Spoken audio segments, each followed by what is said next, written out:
नमस्कार। आज की इस क्लास में हम जिस शब्द के प्रयोग को सीखने जा रहे हैं वो दो शब्द हैं, वाइल और वेयरएज। तो चलिए प्रारंभ करते हैं, देखते हैं इन शब्दों के अर्थ क्या होते हैं और किस प्रकार के सेंटेंसेस को बनाने में इनका प्रयोग किया जाता है, किस तरीके से किया जाता है। सबसे पहले अपन वाइल का प्रयोग देखते हैं। एग्जाम्पल के तौर पे,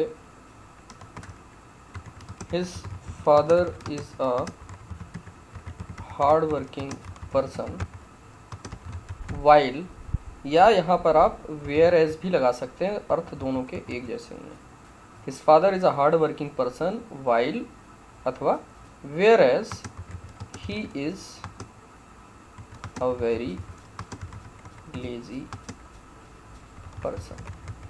बहुत सिंपल से आपको एग्जाम्पल बताए जा रहे हैं ताकि आप उसके अर्थ को भी समझ सकें और मुख्य रूप से जिन शब्दों को हम समझने की कोशिश कर रहे हैं उनके अर्थ स्पष्ट रूप से समझ में आ सकें, उनके हम सही प्रयोग को सीख सकें।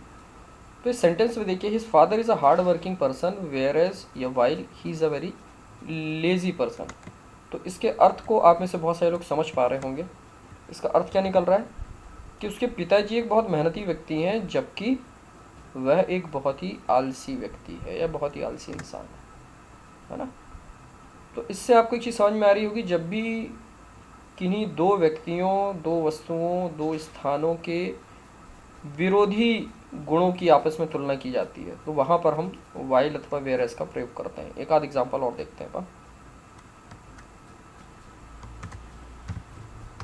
ही attends his classes regularly while या whereas his friends skip most of their classes. मतलब ही, जिसके लिए आप ही शब्द का प्रयोग कर रहे हैं उसके लिए क्या बोल रहे हैं, he attends his classes regularly, वह अपनी क्लासेस जो है वो नियमित रूप से अटेंड करता है। वाइल या whereas his friends skip most of their classes, जबकि उसके जो दोस्त हैं वो अपनी अधिकतर क्लासेस जो होते हैं वो स्किप कर देते हैं, उनको छोड़ देते हैं, रेगुलरली अटेंड नहीं करते हैं। तो इसमें भी वही दो ऐसे गुणों की आप तुलना कर रहे हैं जो दोनों में बिल्कुल अलग अलग है। ठीक है, एक लास्ट एग्जांपल देखते हैं, उसके बाद अपन आगे चलते हैं।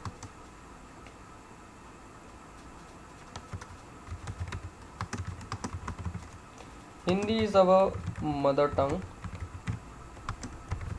वेयर एज या while English is considered as an international language. ठीक है, तो यहाँ पे हम क्या कर रहे हैं, दो भाषाओं की तुलना कर रहे हैं, हिंदी और इंग्लिश की। हिंदी को हम क्या बोल रहे हैं, हिंदी हमारी मातृभाषा है, जबकि इंग्लिश जो है वो किस रूप में मानी जाती है, English is considered as an international language, जबकि जो इंग्लिश है उसे एक अंतर्राष्ट्रीय भाषा समझा जाता है या माना जाता है।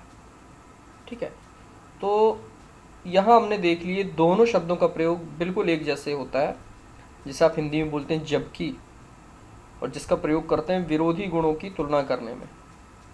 लेकिन इसके साथ एक और चीज़ है, वाइल का एक प्रयोग और होता है, वेयर एज के साथ तो ये पहला देख लिया बिल्कुल एक जैसे हैं, लेकिन एक दूसरा जो प्रयोग होता है वाइल का उसको भी समझ लें। I ignored his call last night as he called me while I was driving. ठीक है, अब देखिए यहाँ पर क्या बोल रहे हैं,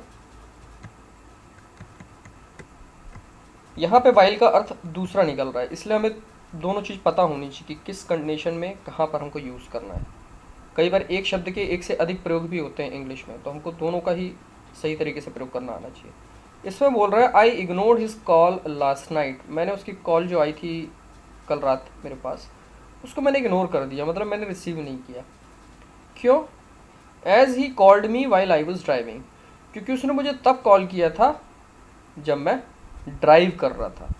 तो यहाँ पे वास्तव में जो वाइल है वो किसकी मीनिंग दे रहा है, देखा जाए तो व्हेन की मीनिंग दे रहा है, because he called me when I was driving या while I was driving.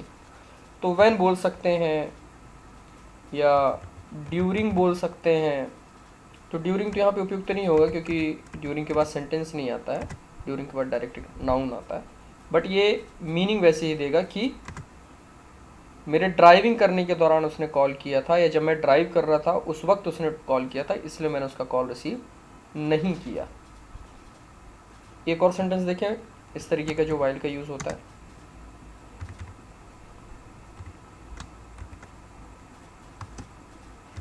It is suggested that we should not take our meal while watching television। ना ये एक सेंटेंस हमने बनाया है। आमतौर पे ये हम सभी के घर में होता है, हम लोग को सजेस्ट किया जाता है, जो भी हमारे घर में बड़े होते हैं, अगर हम लोग डिनर लेते समय, लंच लेते समय टीवी देख रहे हैं तो आमतौर पे समझाया जाता है कि भाई या तो टीवी देख लो या तो अपना डिनर कर लो अच्छे से, या लंच कर लो, क्योंकि हमारा एक आधा ध्यान टीवी की तरफ होता है, आधा ध्यान इस तरफ होता है। तो इस तरीके से हम सेंटेंस बना सकते हैं। It is suggested that we should not take our meal while watching television, मतलब हमें ऐसा सुझाव दिया जाता है कि हमें भोजन नहीं करना चाहिए वाइल वॉचिंग टेलीविज़न, टेलीविज़न देखने के दौरान। तो यहाँ आप देखिए वाइल के बाद एक पूरा का पूरा सेंटेंस भी हो सकता है, जैसे यहाँ पे लिखा है वाइल आई वाज ड्राइविंग, और वाइल के बाद इस तरीके से भी एक पार्ट आ सकता है, इसमें वर्ब लगाई होगी, ये वर्ब के साथ आईएनजी होगा और उसके बाद बाकी के शब्द होंगे। तो डिपेंड करता है कि हम कहना क्या चाहते हैं। अगर आप केवल जबकि का अर्थ देना चाहते हैं तो दो चीज़ों का कंपैरिजन होना आवश्यक है वहाँ पर, और अगर केवल ये कहना चाहते हैं कि जब मैं ये काम कर रहा था तब ये काम हुआ, या जब वो ये काम कर रहा था तब ये काम हुआ, तो उस कंडीशन में फिर हम दूसरे तरीके से सेंटेंस बनाएंगे जैसा कि इसमें आपको बताया गया है। तो आई होप आज की क्लास में आपको वाइल और वेयर एज के अर्थ एवं किस तरीके से इनका प्रयोग होता है, कहाँ कहाँ पर इनका प्रयोग होता है, ये बात समझ में आई होगी। अगर ऐसा है तो बहुत अच्छी बात है, और अगर फिर भी कोई बात ऐसी रह गई है जो आपके मन में कन्फ्यूजन या अन्य सवालों को पैदा कर रही है, तो आप निसंदेह वो क्यूरी आप मेरे समक्ष रख सकते हैं। मेरा पूरा प्रयास होगा कि समय रहते उनको मैं रिस्पॉन्ड करूं। और वीडियो अगर आपको काम का लगा है तो आप इसे लाइक करें, अधिक से अधिक शेयर करें, और इस तरीके की चीज़ें, इस तरीके के लेसन आप समय समय पर देखते रहें। इसके लिए ज़रूरी कि आप चैनल को सब्सक्राइब करें। ठीक है, तो आज के लिए इतना ही। Thank you very much. Good bye.